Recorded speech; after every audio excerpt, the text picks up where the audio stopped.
Welcome back to the exciting world of mixed martial arts and the 10-8 round mixed martial arts podcast. If you forgot, I'm Zach from Filthy Philadelphia, aka Blue Collar Batman, joined in Area 52, an undisclosed location, by the incomparable Coltrane. Pleasure to be here. Your host, Coltrane Jameson. Black top, black neck. Black top, black neck. Yeah. That's the energy for this year. That's the energy. I can see you've taken some, let's not call it a resolution, but let's call it some goals for the year. There you go. I like that. Yeah. Yeah. How's things? Things are good. It's good to be back. It's good to be back. Mm-hmm. It is. We refocused. We recentered. Yeah. We're ready to re-engage. That's what we're ready to do. Let's do that. Let's get it done. I heard a rumor that there's a fight card this weekend. That's what they say. The federal government did indeed send me a missive saying that is the case. Well, who can trust it, though? I guess it's our job to talk about it. Let's do it. You want to start right at the top? Right at the top. Islam Makhachev, Arman Tsarukyan. Two. Yeah. Yeah. Lightweight division. Makhachev, obviously the current champion. Tsarukyan coming in for a challenger position. Yep. What do you think? I think I'm excited for this. Obviously, almost 6 years ago, nearly 6 years ago, Islam Makhachev has a unanimous decision win over Arman Tsarukyan. Arman Tsarukyan on what could only be described as a heater since then, losing only once to Manny Gamro in 2022. I'm excited for the fight. Here's the problem. What's the problem? Until I see someone beat Islam Makhachev, I don't think anyone can beat Islam Makhachev. I agree with you. And what I'll say is Tsarukyan had a great showing on that unanimous decision because, I mean, we saw that, I think coach would call it a leg ride or a crab ride position. Yeah. He kept using those hooks and those butterfly sweeps. And I was like, man, this is a good counter to the Makhachev style. Yeah. But even that couldn't get it done. It's so hard. You know, the problem with the current domination of the Russian Sambo style is, number one, it's not the most, I think, exciting to watch, but it's such a heavy style that things like good sweeps, butterfly, like the traditional jiu-jitsu approach to the ground game of MMA kind of gets locked down by Sambo in an effective way. Agreed. Especially with the way that they keep hipping in. So it just negates all of the elevation that you're trying to do from the open guard. Yeah, you're trying to get up on a hand, but they're riding your... You guys catching this shit right here? We're deep in the sauce today. Deep in the sauce. So this is now officially a jiu-jitsu nerd fucking podcast. You know, Arman's got hands, right? He has hands. He's got 9 knockout wins in 22 victories. He cracks with the hands. And he's got a few of those over some tough guys in the UFC. Right? Joaquim Silva, Joel Alvarez, Christos Gigos, Benil Dariush. I mean, he flatlined Benny Dariush with a knee. Has a split decision victory over Charles Oliveira, beat Olivier Aubin-Mercier, Davi Ramos. I mean, he is really a well-rounded, complete, dangerous mixed martial artist, which is why when he fights, I'm hard-pressed to pick anyone over him. Except Islam Makhachev. That's right. And it's so hard to, I think, analyze anything coming out of the Nurmagomedov camp because until somebody beats them, it's so hard to say that someone can beat them. Exactly. You know, we forgot to do something, and it's the new year, so I think we ought to take a pause, get going in the usual way here. Shout out to Liquid Death, our silent sponsor. Cheers to no electrical fires and a happy new year. Let's see here. That's a berry tea. Wow. That's a good berry tea. So good. And no sugar added. So if you're on the path, if you're riding the path, if you're staying away from the sweets, but you need a little something, let the Liquid Death agave, cover you. Let it carry you through another day of discipline. Talk to it. Just, my two thoughts here. It's so... I want to say more about Islam Arman. I want to have more analysis, but Islam already having a win over Tsarukyan, and I don't think in the last 6 years Islam's gotten worse. The question is, has Arman gotten better?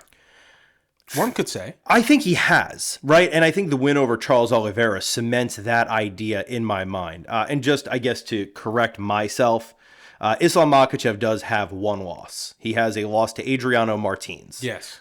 Which was almost 10 years ago. So he does have a singular loss. 26-1. Yeah, so that was his second fight in the UFC. It was in the year of our Lord 2015. He did get knocked out, which means it's possible. It's there. And Arman does have hands. So the path is there. I don't think the path to Arman, in spite of how good I think his ground game is, I don't think the path to ever beating a Sambo fighter like the level of Islam Makhachev is ever going to be on the ground. But then again, we always say this, right? Like, if you can manage distance, if you can keep it on the feet, if you can crack, you can win.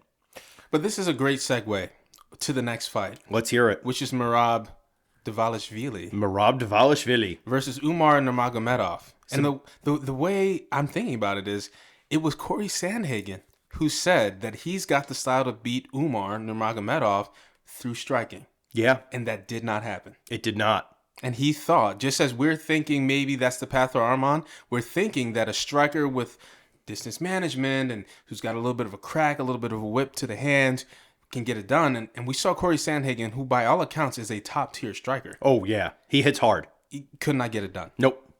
What do you think about this matchup here?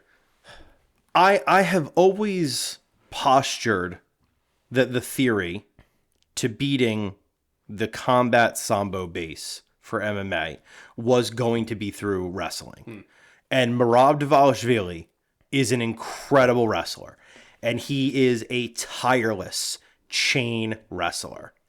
I think the problem that we see in Sambo fighters in the UFC is that nobody has figured out how to go first with them. Nobody's figured out how to get them to the ground before they can do it to you. And they do it in the most basic of ways. Yes. Inside leg trips, outside leg trips, right? Up against the wall, single legs. Like, it's very basic day one grappling. No one's figured out how to go first because of their fear of getting reversed, missing, something like that, or just expending energy. But Merab has an almost limitless gas tank and can chain wrestle with the best of them. I think he's going to take Umar's 0. I'm going to get bold. Interesting. I'm going to say he takes it. I'm going to disagree, and here's why. Tell me. The last time I bet against Nurmagomedov, Sure, it did not go well. Yeah. And there were even times during the Sandhagen fight, which is my most recent point of reference for Umar. I think that was his last fight. There were moments where I was like, oh, it's happening. The change, the 0 is being claimed. And then towards the end, I saw it was not happening. Not happening. Merab is fallible. Very. He's got some holes in this game. Yeah. They're not big holes. Sure. Clearly. But they are there. I think that Umar's got enough versatility to handle the onslaught of the ground game while also doing some competent things with the hands and feet. You know, it's a fair analysis. And again, anybody who's serious about their MMA knowledge is never going to be able to criticize you for picking the Nurmagomedov, right? Like, it's not. I just genuinely think Corey Sandhagen was wrong. I don't think that the path to beating him is going to be through the hands. I think it's going to be somebody who is as good or better of a grappler, and Merab's chain wrestling is just, it's limitless, right? He made Henry Cejudo, an Olympic wrestler, look bad in the wrestling. And after beating Sugar Sean O'Malley, we know that he can survive with a good striker. A win over Piotr Jan and Jose Aldo as well. So you know that there's no... I don't want to say there's limited fear that he's going to get starched coming in for one of these takedowns. And Merab just has that characteristic of not being afraid to hunt for takedowns. And that's fair. He doesn't care that you're a Sambo fighter. He doesn't care that you're a jiu-jitsu black belt. He doesn't care that you're an Olympic wrestler. Whoever the hell you are, he's just going to shoot for takedown after takedown. And if he misses one, great. He's in a great position to shoot for a second. I've soured on wrestlers a little bit because I had a wrestler in mind who I thought was just like that. And in his last fight, he just sat there and punched. Sure. So I hear you. And I actually agree with your analysis. I do think that the toughness... It may come down to something like toughness, something like resilience, one of those little ephemeral things that fighters have to dig deep within themselves or something to find it. And I think that history tells me that Nurmagomedov, that name, equates to eking something like of this caliber out. And that's fair, right? Like nobody can say you're crazy for picking Umar here. I think that if I'm going to pick a risky one on this card, I think I'll put my faith in Merab, just because when the chips are down, I'm known to put my faith in a wrestler. That's right. And really chain wrestling more than anything, I think, is such an underutilized skill at times, and something that kind of goes by the wayside in its level of importance. And his gas tank is just, it's seemingly limitless, at least from what I've seen. Mm-hmm.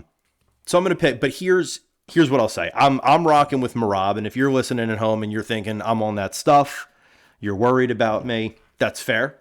I'm not going to argue with you. But I think you can bet that this fight goes the distance.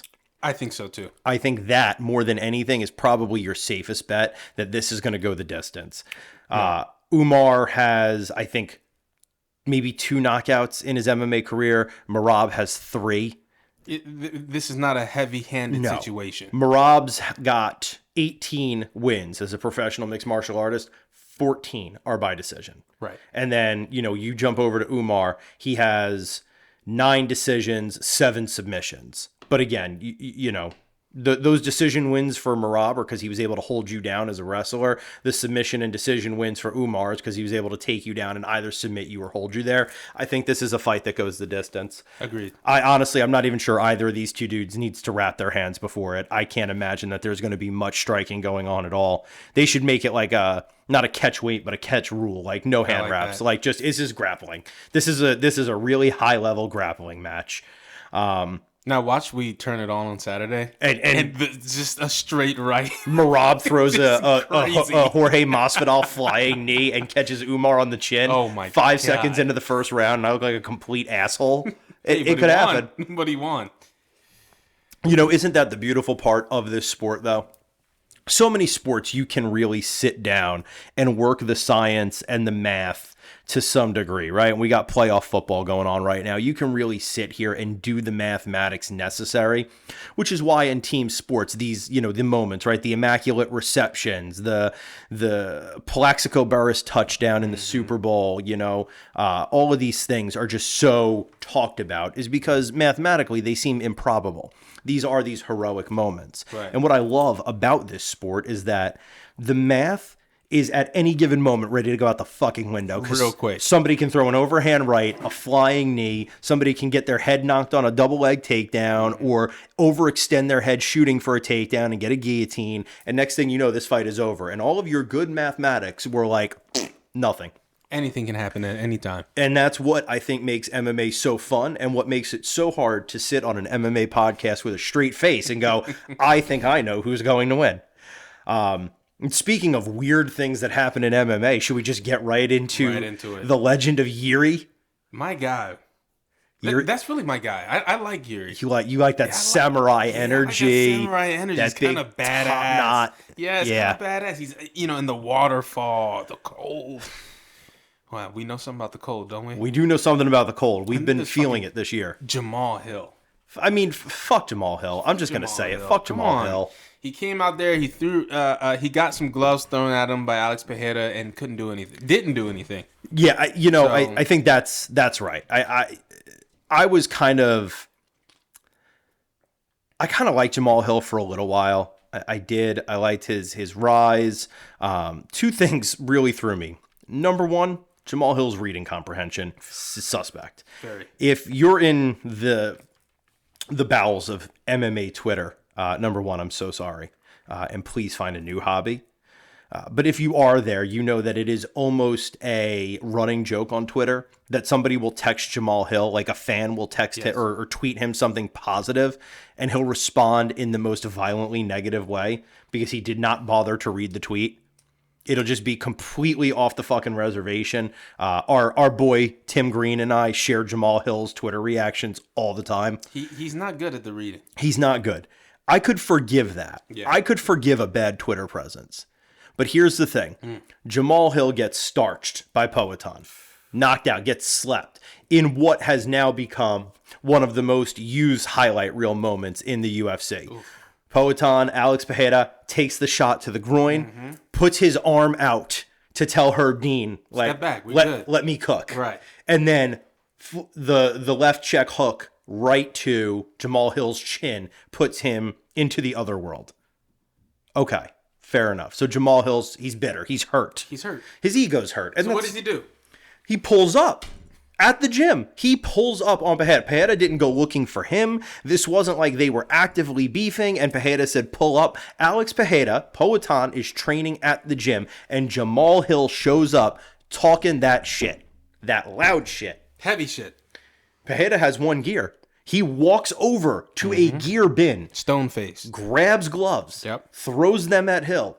Says, let's run the fade. We can run the fade. Philly style. We don't have to talk it. We can talk it with the hands.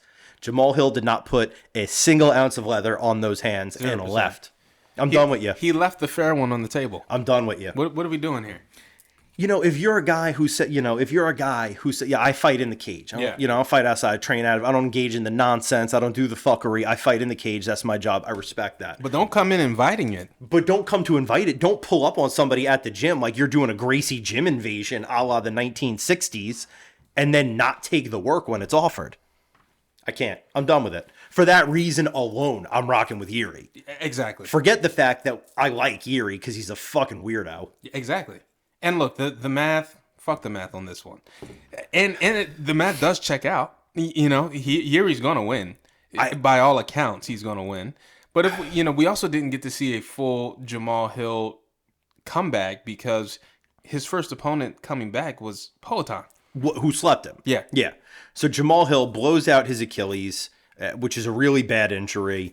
Took him a while to rehab it. He comes back. He fights Alex Pereira. He gets starched. And Pereira really for these two guys is the common denominator, right? So when the math checks out, you have to kind of remove Yuri's 2 losses to Poatan and then Jamal Hill's 1 loss to Poatan.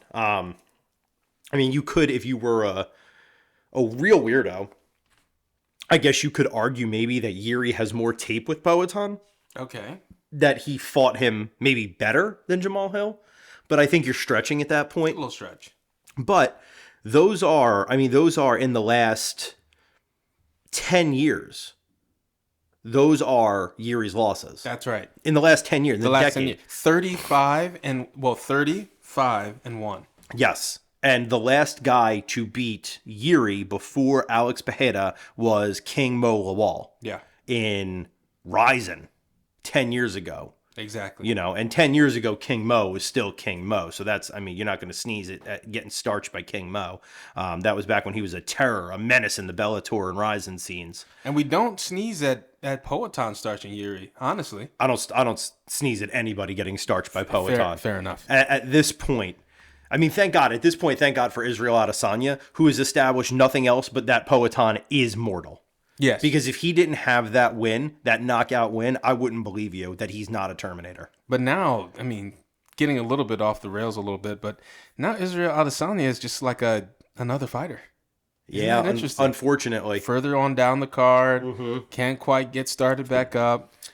The hype dissipated. I think we'll see Izzy come back. I don't think we're done with the likes of Israel Adesanya yet. At least I hope not. I like Izzy. I like Izzy. If you like to watch a really interesting kickboxing style, he's fun. If you're just there for the blood and guts, he's not. But the math here, I think, is kind of a wash, right? Jamal Hill with wins over Glover, Thiago Santos, Johnny Walker, Jimmy Crute, Oven St. Preux, a loss to Paul Craig. But that doesn't really tell me much. I know Paul Craig TKO'd him, but I think that Yuri is a much different and more unique striker. Right. The only thing the Paul Craig and Poatan losses tell me is that Jamal Hill is maybe not suspect, but susceptible to getting stopped. There you go. And Yuri's weird samurai style. Just ask Alexander Ratchik about how quickly Yuri can put it on you. And it'll just go from 0 to 100 right quick in one strike. It'll change the whole vibe. And it won't even look like anything. It'll look like a quick check jab. Yep. And the next thing you know, somebody's knees look wobbly, and you're like, what the fuck happened? So I'm rocking with Yuri. Likewise. Plain and simple. Yep. I'm rocking with Yuri. Benny Dariush. He's back. Taking on Renato Carino a.k.a. Money Moicano. That's right. The Money Show. The guy. Man, I love Money Moicano. I really do. We know where this is going. I'll just get out ahead of it. I'm rocking with the money. Likewise. I'm rocking with the money. And I love Beneil Dariush. He had a really fun career resurgence.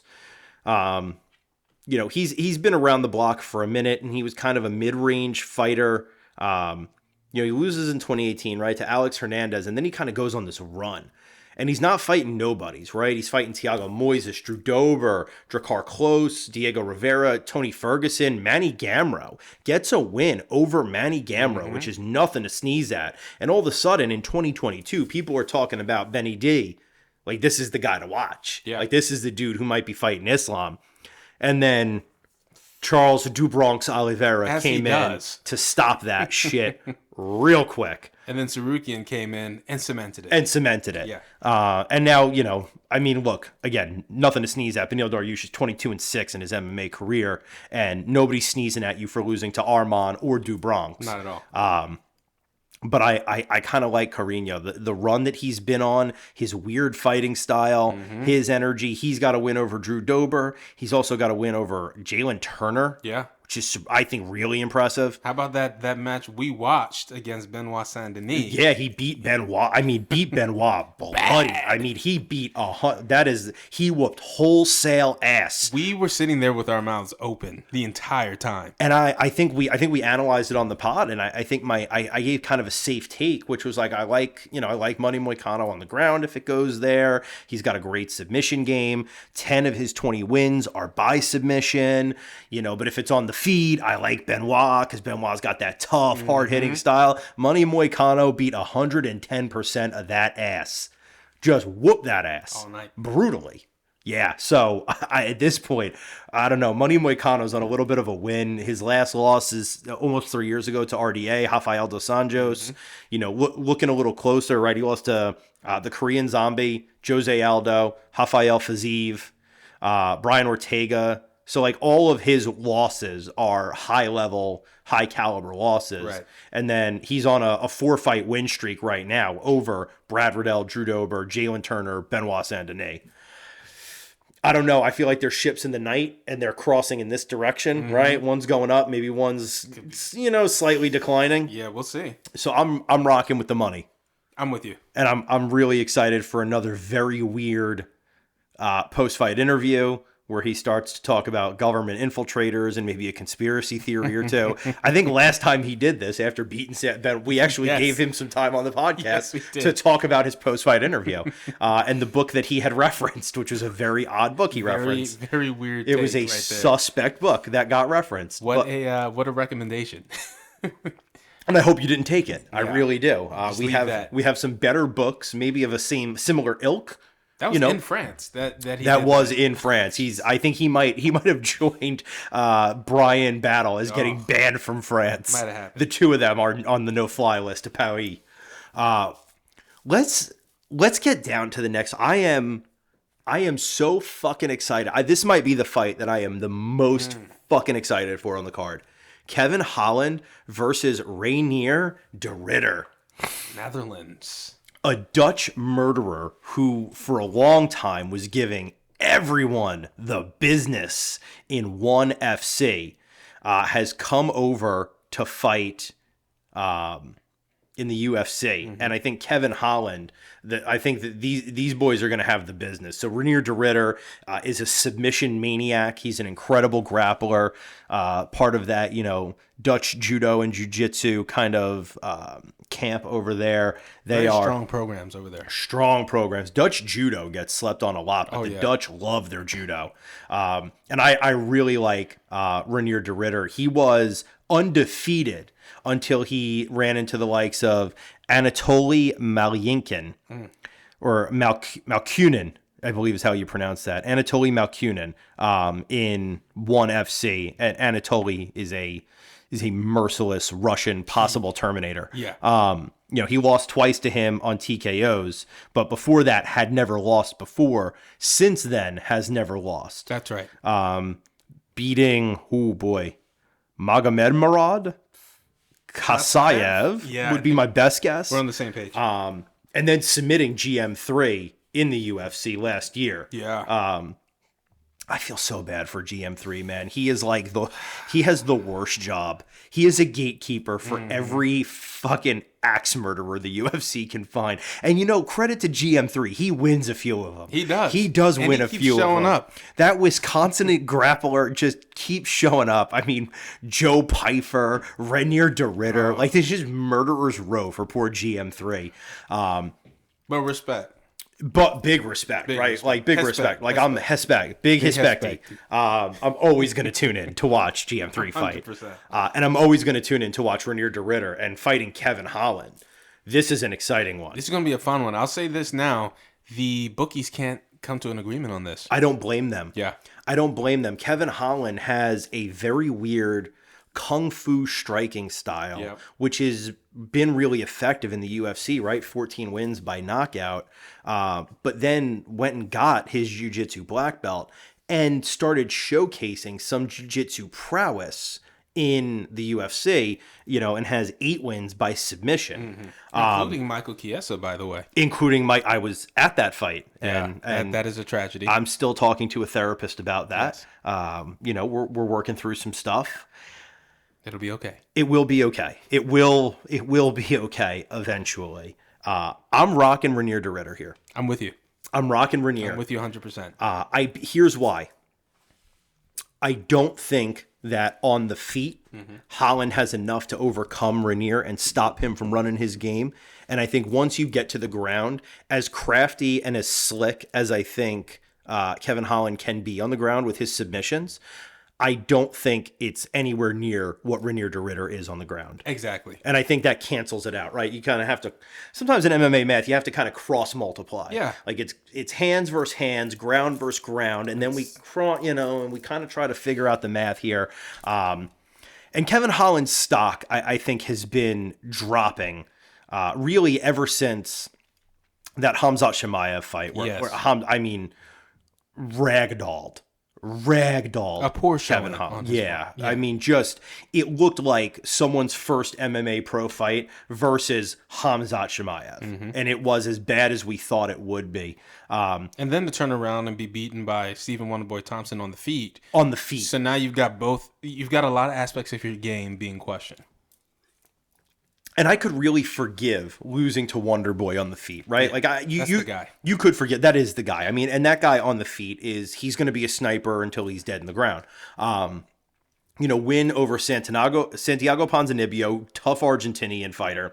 Michael Chiesa, it was a good fight. I mean, Holland won it. What it is. Holland won it handily. Like, it was just not a good night to be a Chiesa fan. But then he lost to Jack Della Maddalena, JDM, who a lot of people are touting as like the future. One of our good friends. Yeah, Timmy Green is a big JDM rocker. Lost to MVP, Michael Venom Page. And then most recently lost to Roman Dolidze. Yes. It's starting to get, the longer you stretch the timeline out, the more suspect it starts to become. Agreed. I mean, look, don't get me wrong. Kevin Holland is a coiled snake. Like, he could strike at any moment. And who knows? Maybe that weird kung fu style is too much for Renier. I don't think so. And for that reason, I'm rocking Renier, the Dutch Knight. I'm with you 100%. Fuck it. Should we take a little break and then re-engage? Let me get a little liquid death. Then we'll come back in and finish this card off. Let's do it.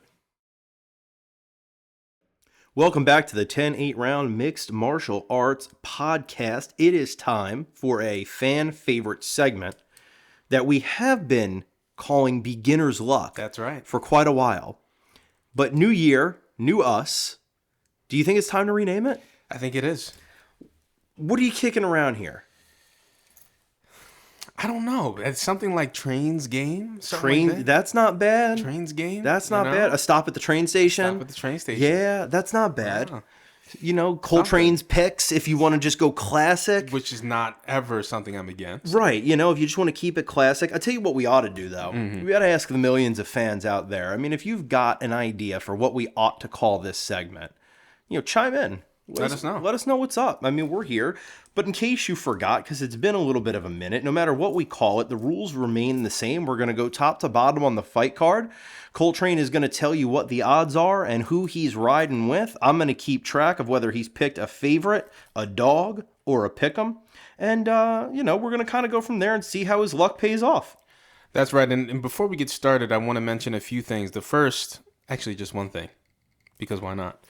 The first is that yesterday we had a big update to this card, which means that the bookies haven't had their chance to sink their teeth into it. Sure. So there are a few fights that don't have any odds yet because they were just made yesterday or probably this morning. So we'll call those pick'ems, but we won't count them toward the overall. Sure. Score. For the integrity of the card, we'll Absolutely. call them pick'ems. Yeah, Absolutely. I think that's fair. Yeah.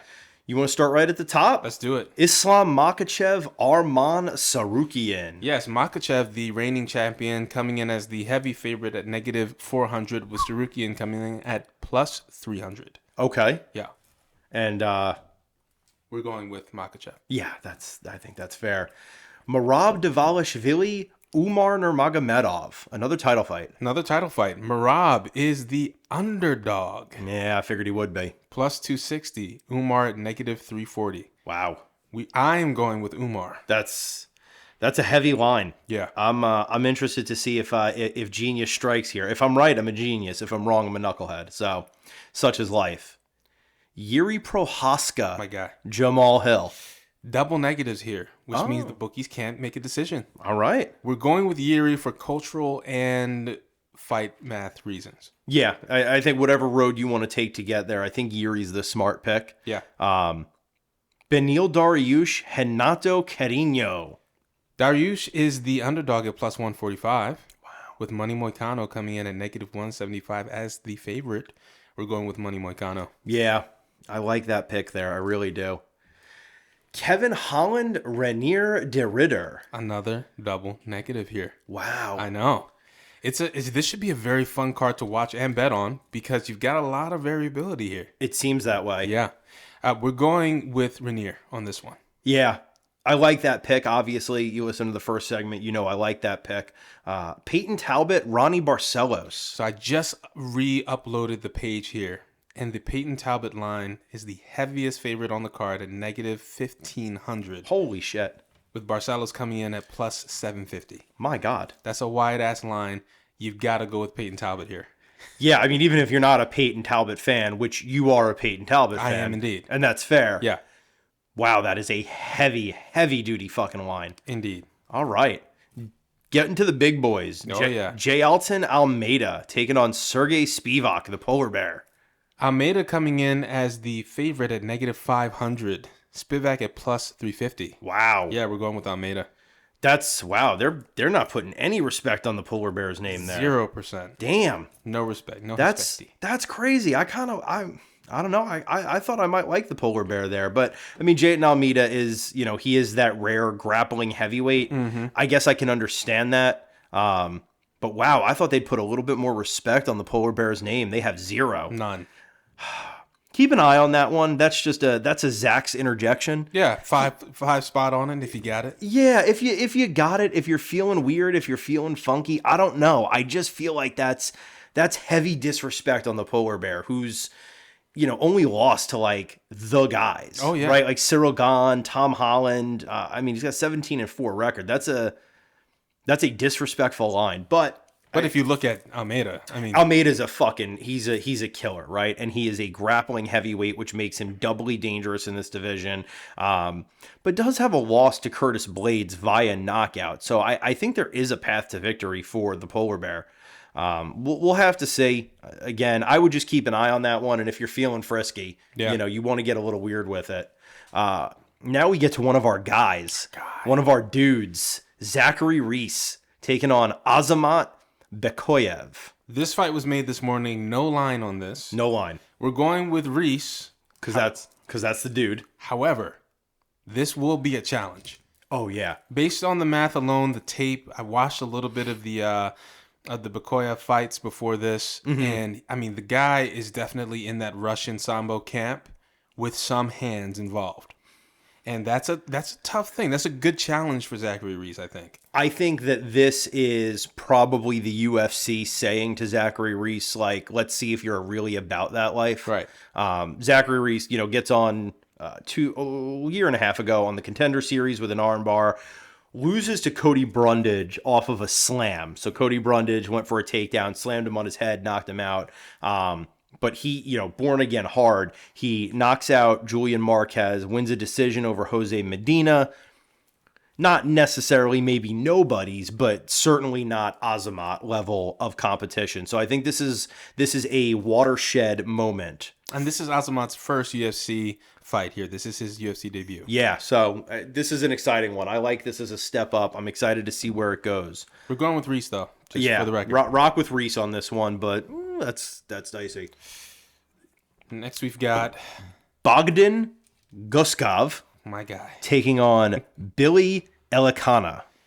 Yeah, both relatively unknown. Can we say relatively unknown? I mean, Bogdan has been around. He's been around. His share dog photo looks like a mugshot from a Russian prison, which is terrifying. Right. The biggest issue with this, first of all, there's no line here. So just to get that out of the way, there's no line. This fight was just made this morning. There was a whole different fight happening for Bogdan, and it got changed up to this Billy Elikana, who I think is making his UFC debut. I believe. Let me just check here. That's a tough paper route. Yep, that is his UFC debut. Bogdan he's got some hands. He has one. Oh my. I wanted to check it here. Of his 16 wins, 14 by knockout. Yeah. So the mugshot photo seems appropriate. Training out of Gore MMA. That's hardcore. In Uzbekistan. Damn, you got that stand in there. That's it for you. Yeah, I don't know. I'm tempted to rock with Bogdan. I'm rocking with Bogdan. Yeah. And interesting that the UFC is making this fight. Honestly. I mean, maybe they know something about Billy that we don't, or maybe they just needed to feed somebody to Bogdan, I guess whose last loss was, I think, to Volkan Ozdemir. Yeah. All right, moving along. Grant Dawson taking on Diego Ferreira. Grant Dawson coming in as the favorite at -275. Diego coming in as the underdog +225. We're going with Grant. I like that pick. Grant's he's very quietly, I think, put together a pretty continuously impressive record. He's only lost twice. It seems like they've never really fed him anybody to give him an opportunity to step up.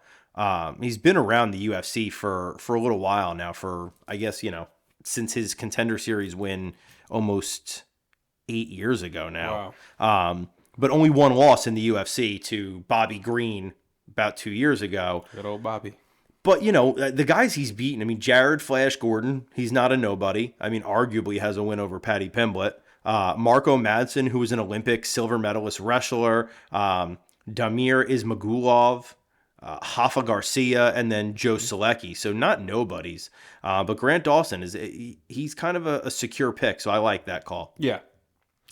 Getting down to the ladies, Carol Rosa, Eileen Perez. Yeah, Carol Rosa coming in as the favorite at -275. Eileen Perez coming in at +225. I'm actually going to rock with Perez. She's got a good run going on right now. I don't see why it shouldn't continue. I actually was looking over this card a little bit, and I kind of like Eileen Perez there too. Yeah. I'm not sure I can totally lay out why yet, but I do kind of fuck with Perez there. Yeah. First dog pick of the card. That's right. I like it. That's right. She's got that kung fu weirdness happening. She does. And her last fight, I think I watched, and that was a pretty fun watch. Yeah, it was a fun watch. Rinya Nakamura taking on Muin Gafurov. Nakamura coming in as the heavy favorite at -600. Wow. Gafurov, I believe. Gafurov coming in as the underdog at +400. We're gonna rock with Nakamura. Yeah, I like that pick there. He's got the goose egg, and he's 9-0. So I think this card seems to be the tale of two cities. Yeah, it's either a weird pick'em where bettors cannot figure out the odds, or bettors are really, really sure about the odds. Super secure. There's not a lot of wiggle room here. No. Not a lot of those like 150, 175s. Where you're thinking, is there value? Ricky Tercios taking on Bernardo Sopai. Tercios coming in as the underdog at +290.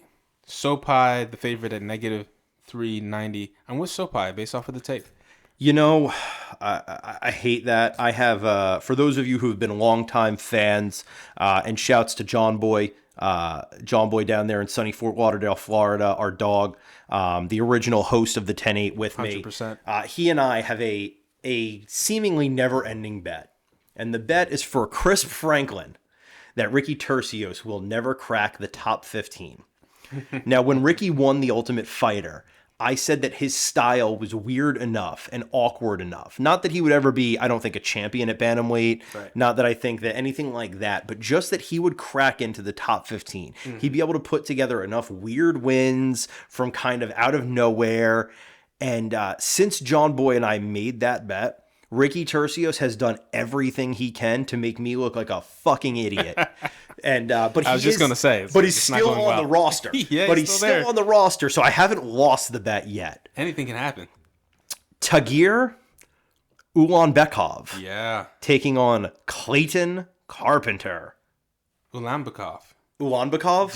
You just gotta say it like super suave, like you got it. See, I thought it was Ulanbekov. You know why I'm saying Ulanbekov? Because it just sounds like I know what I'm saying. Sure, that's fair. Not because I think it's right or wrong, just because it's Ulanbekov. You know? An interesting side effect of being deep in the MMA trenches is working through Eastern European and Russian pronunciations. Yes. And just seeing who comes up with what. Before this episode, I was like, okay, like any weird names. You know, throughout most of the card, we're good to go. Yeah. Ulanbekov. Oh, damn. Yeah. I want to. I'm not. I agree. I'm not against Ulanbekov. Yeah. But I think it. Is it? I think it. Well, I'm not against Ulanbekov, but I think it's Ulanbekov. And you know what? And I'm with you. But here's what I'm going to say, so I don't sound like an asshole. Ulanbekov. There you go. There you go. He's the favorite, -360. Clayton Carpenter coming in as the underdog, +270. Going with Ulanbekov. Yeah. Yeah. You know, it's got to be tough being Clayton Carpenter in that spot. You're the curtain jerker on the card. You're undefeated, and you're the dog. Yeah. Against the guy whose last name is Ulanbekov. Exactly. So you know he can probably fight. I don't know. I'm rooting for Clayton Carpenter there. Yeah, we're definitely rooting for the dog here, but we're choosing. Yeah, he has a submission victory over Lucas Rocha in UFC Fight Night. He's got a win over Juan Camillo Ronderos. You know, he's a Dana White Contender Series guy. Prove us wrong. Prove us wrong. We love that. I'd love to see it. Yeah. Thus concludes the now no-named section where Coltrane picks all the fights, and we have a spirited discussion throughout. And we're waiting for you, the fans, to let us know what you think we ought to be calling this segment. And, pretty simple rules. The name that makes us laugh the most will probably win. That's right. So get those DMs in. We stay active. We'll take a liquid death break and then come back for a little bit of the face-off? Sure. Let's do it. Let's get it done. Welcome back to the final segment. And what Coltrane just mentioned is his favorite segment of the episode, the face-off, where we try to unhunch our shoulders just a little bit. Tiny bit. Talk about what's going on in the world of MMA, what's going on in the world of the 10-8 round podcast. And just give you guys a little flavor here, something other than just the odds, the nuts and bolts. I guess we should probably start with a gentle tip of the cap to the 10-8 round to Holly, the preacher's daughter, Holm, who asked for and was granted her release by the UFC. Yes. 2 fights left on her contract. She asked for her release. There's already rumors swirling and circulating about where she'll land next. She, I guess, has made it clear she would like to keep fighting, maybe get back into boxing. There you go. So we'll be watching. The preacher's daughter, I guess, will probably be forever known as being the woman who dethroned the unstoppable force known as Ronda Rousey. That's right. I'll certainly never forgive her for that. And that is a blood oath that I swear. But I'll be damned if I'm going to fight her over it, because Holly Holm was a bad woman in her prime. She was a tough customer. That's right. Flatline Ronda Rousey with a head kick. Really, like, let's talk about it. Like, who beat Holly Holm, right? Who really beat Holly Holm? I mean, who got it done? Miesha Tate, Cupcake Tate, did finally win the women's bantamweight championship over Holly Holm with a last-minute submission. But if you watch that fight, you know that Holly Holm was beaten wholesale ass before that. 100%. I mean, she has 7 losses. Kayla Harrison, obviously. Ketlin Vieira. Her last 2 losses, I think, really do not tell the story of Holly Holm's career. She lost to Jermaine Durandamy, the Iron Lady. But you look at who she lost to, it's really a who's who of women's fighters. Valentina Shevchenko, Amanda Nunes. But she had a long run undefeated. She had 4 years undefeated, including a win over Ronda Rousey. But you know what's crazy? Holly Holm never successfully defended the title. No. Because the next fight, she lost to Miesha Tate a year later. That's right. Yeah, she never defended the title. I guess that's, Holly Holm's legacy really, though, is I guess going to have to be known as if you wanted to beat Holly Holm, you really had to be the upper echelon in the women's bantamweight division. You really had to be top notch. And when she defeated Ronda Rousey, she created almost what we have in the other divisions already, which is this understanding that there are different tiers of fighter within each division. You got your journeyman, you got your apprentice, you got your up-and-comer, you got all these different kinds of fighters. But I think at that time we could say that women's MMA was not as developed. 100%. Could we say that? 100%. Maybe still not as developed as it could be. It's the only reason women's MMA developed in the UFC at all was Ronda Rousey. Yes. Right? They created the bantamweight division for Ronda Rousey. And before that, I believe Invicta, LFC, these were the only, Bellator, you could find women's MMA in other places. So, I don't want to give the UFC undue credit that they created women's MMA. No. They didn't. But they certainly popularized it. And for a long time, it didn't matter who you were. Kat Zingano, Miesha Tate, Gina Carano. I mean, the Mount Rushmore of early women's MMA, all of them fell under Ronda Rousey's sword. That's right. And so I couldn't agree with you more. I think Holly Holm, she created the tiers, but more than anything, she showed that it was a real division, right? Because before that, it was just Ronda Rousey's house, and everybody else was just a guest in it. Yeah, and like, oh, they brought the best one here, and it's just her division, right. Whatever. They were starting to recycle fighters for Ronda Rousey, and right. I mean, women who were tough as fucking nails, right? Wrestlers, strikers, whoever. And now, now you look at women's MMA as a whole, and I think it's a lot more robust. And I think a lot of that is because Holly Holm proved that it was possible. That's right. It was possible. It's possible. If nothing else. What's weird, though, is I will always remember Holly Holm for what has to be, I think, the weirdest post-fight interview ever given. God. And that's saying something. Yeah, because we've seen some weird ones. On the heels of us talking about Money Moicano and his post-fight interview, I think Holly Holm gave the weirdest fucking post-fight interview ever, and it was recent. It was a recent win. I want to say it might have been when she defeated maybe Irene Aldana or Yana Santos. She got on the mic, hopped on there real quick, and it seemed like she wanted to cut this sort of like right-wing conspiracy, Pizzagate, human trafficking-esque post-fight. A little QAnon action. She wanted to cut like a QAnon promo, but she didn't want to go as far as to use the QAnon buzzwords. I see. So, in the... There are people in our government. Yeah, she was like, I just want to bring the kids home, Joe. And Joe was like, what are you referring to? And she was like, I don't know. It's something. Yeah, it was, in the immortal words of Mobb Deep, there ain't no such thing as halfway crooks. That's right. It was like a halfway QAnon post-fight interview, and it made for some very weird fodder. Oh, Holly. Oh, Holly, the preacher's daughter. Hey, one of the best to do it in women's MMA, one of the best to do it in MMA. Can't take anything away from her career. And I guess that's probably all I need to say about Holly Holm. But she's gone. She's not in the UFC anymore, so tip the hat to Holly. Done. A little bit of exciting jiu-jitsu nerd news. Yeah. I'm not. This came to us. This is. I don't think it's late breaking news. I think we just found out about it. Yeah, but it's breaking to our fans. It's breaking to our fans. I was scrolling ShareDog just for some info to bring you guys, and I came upon an article published yesterday announcing this summer the Renzo Gracie Invitational in Houston, being co-hosted by Hugo Duarte. I guess it looks like there's going to be gi and no gi divisions. It looks like it might actually be taking place on April 5th, so not this summer, April 5th. Some cash prizes, none of which stack up to the Craig Jones Invitational. 0%. And other than Renzo and Duarte being involved in this, I think it's an interesting grappling competition. There's some weird Brazilian bad blood, and rather than me try to explain it, I'm just going to actually pull right from this ShareDog article because I think they do a good job of laying it out. So Marcelo Alonso, we are quoting you. Thank you, sir. This is the third to last paragraph. It begins. For anyone not familiar with the most remarkable episodes of the Jiu-Jitsu and Luta Livre rivalry in the streets of Rio de Janeiro in the 80s and 90s, 3 chapters are always remembered as the most violent and tense ones.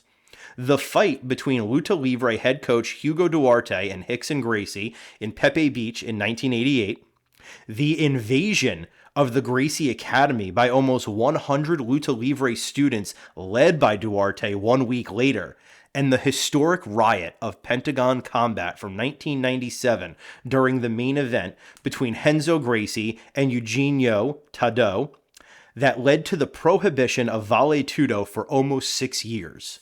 So we're not just nerding out over spider guard, open guard, butterfly guard. This is bad blood. Go-go platas. This is for the real jiu-jitsu nerds who go back to the history in Rio de Janeiro.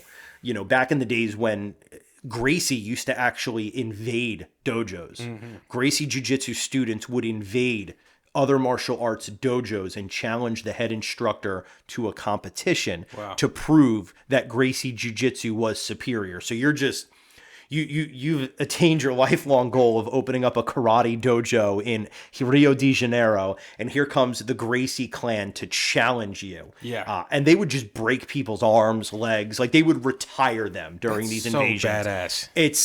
It's so, on one hand, it is so fucking reprehensible. And if you can get past the moral outrage that they did this, like some dude who works a 9 to 5 and literally just teaches kids karate at night, they were rolling up on you. I shouldn't say that. I think there was some agreement. There was some understanding that if they were rolling up on you, it was because, either through you or your students, you were trying to establish that you were a badass martial arts champ, right? Maybe this wasn't, they weren't invading like the local Tiger Schulman's in the mall. Although if they did it now, they'd be fucked up. Although now, Tiger Schulman's is a fucking MMA gym now. Yeah. I found that out like 10 years ago and I was gobstruck. Yeah. As a child of the 1990s, I was like, Tiger Schulman's? My first time putting a gi on was at a Tiger Schulman's little strip mall joint in Northeast Philadelphia. Yeah. And now they're a badass MMA gym winning like all these local tournaments. And with some UFC fighters, I think Tiger has sent a UFC fighter or two down the pipe. So, Okay. But I think the understanding in Rio de Janeiro is that they were invading. They had a lot of fights with like capoeira students and all that. So it looks like they're reigniting the beef. So I'm not sure what else to say about that yet. I'm going to do, I guess, a little bit more of a deep dive. Research. But it seems like there's some history. Yeah. And, hey, it's, I guess, something to whet the nerd palate until CJI 2 in August of this year. One of the things that time period specifically where these things were going down, it was a different culture for martial arts. I think it was smaller. Yeah. Definitely smaller. It was more niche. But it was also a little bit more raw. Probably. It was like... they were almost like gangs, and I hate to I'm not trying to glorify gang culture at all, but what I am saying is there's some similarities there, and it seems like the martial artists took some of the more palatable aspects of gang culture, applied it to their student base, and then they started like rolling up into other people's hoods, like, hey, this is our territory now, right? Run the fade, let's go, let's make it happen. I even up until that culture, I mean, MMA now is bigger than I think a lot of people who remember the early days ever thought it could be. But even 10 years ago, you still had that like very serious crew culture, right? You'd go to a local MMA event and here's, 18 guys from the local Gracie school just stalking in the bleachers. I think it's a little bit different now. It's a little more watered down now. There's just a lot more schools, and there's a lot more, I think really there's a lot more opportunity to make money. And there are more people who just want to train for other reasons. Like, right. Health, wellness, fitness. If Jackson said, yo, we're pulling up on some other gym. Now, listen, am I going? Yeah.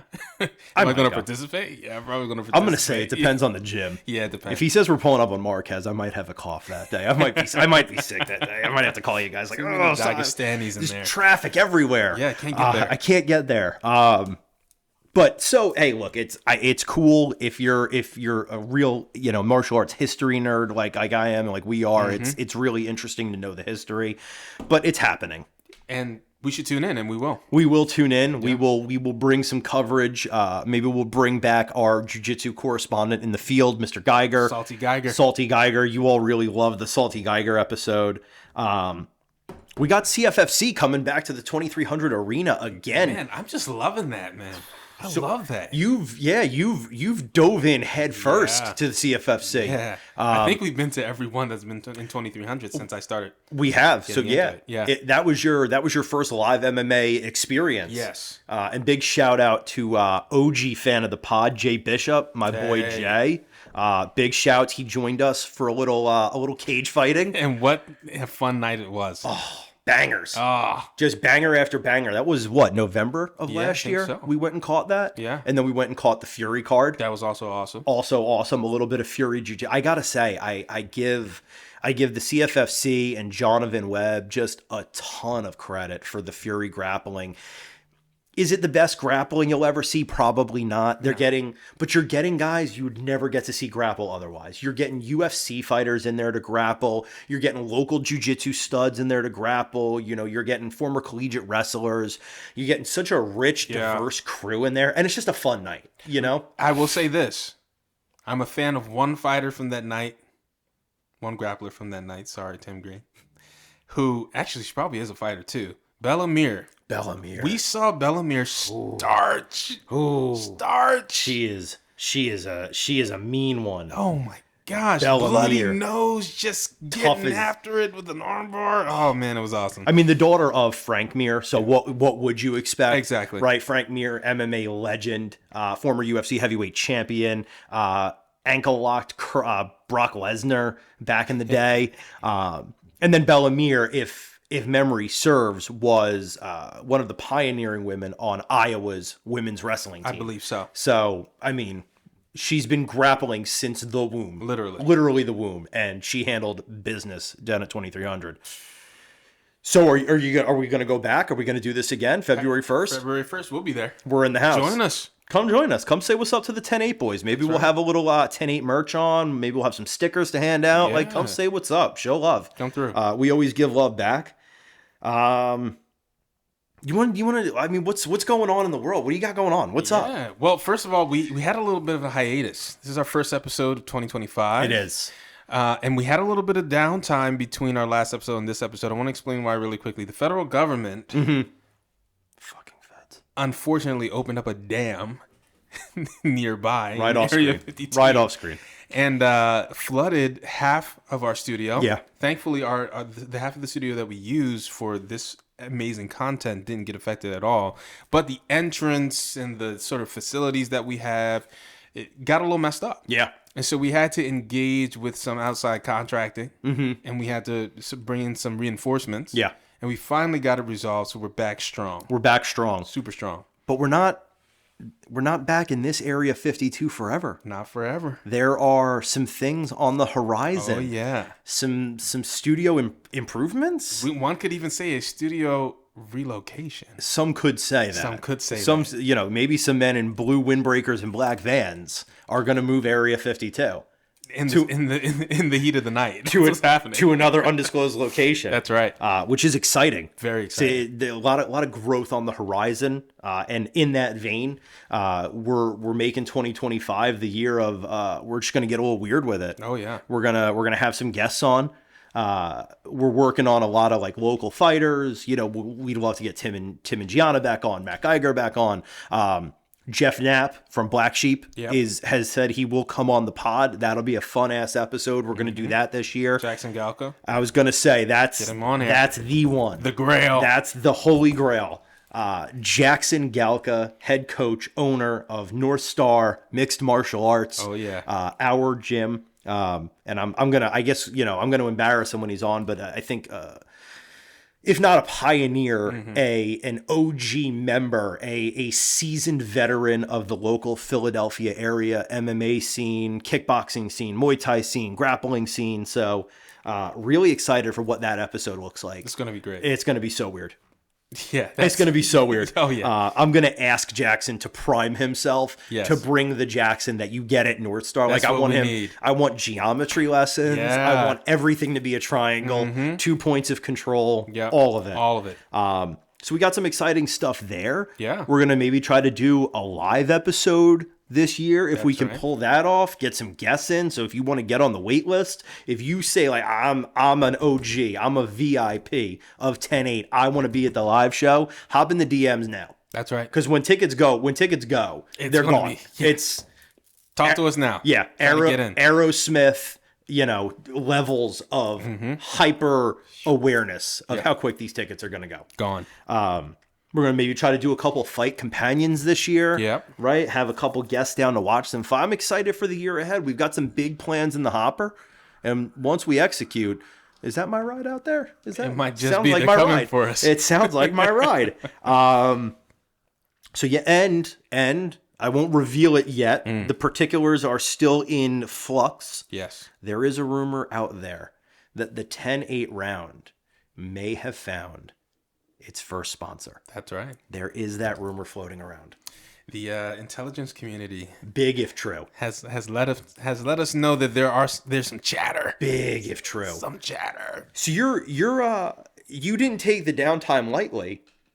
You've been working hard. You've been on the grind. On the grind. What some might call a reset. One could call it the path.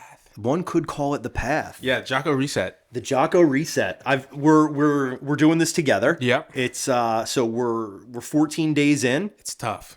No sugar-coated lies. 0%. And that means no sugar. That means this agave is as sweet as the day's going to get for us. That's all we can get there for. You gotta do a workout every day. That's right. Both physical and mental. You gotta do a little reading. Gotta read. Whole foods, right? So your meats, your veggies, your starches. It's you got to eat clean. That's right. And then getting up early, before the enemy. Before the enemy. Yeah, and perhaps the most challenging. Midway through the month, it has been the most challenging. And then there's a bonus feature that you and I decided to opt into. That's right.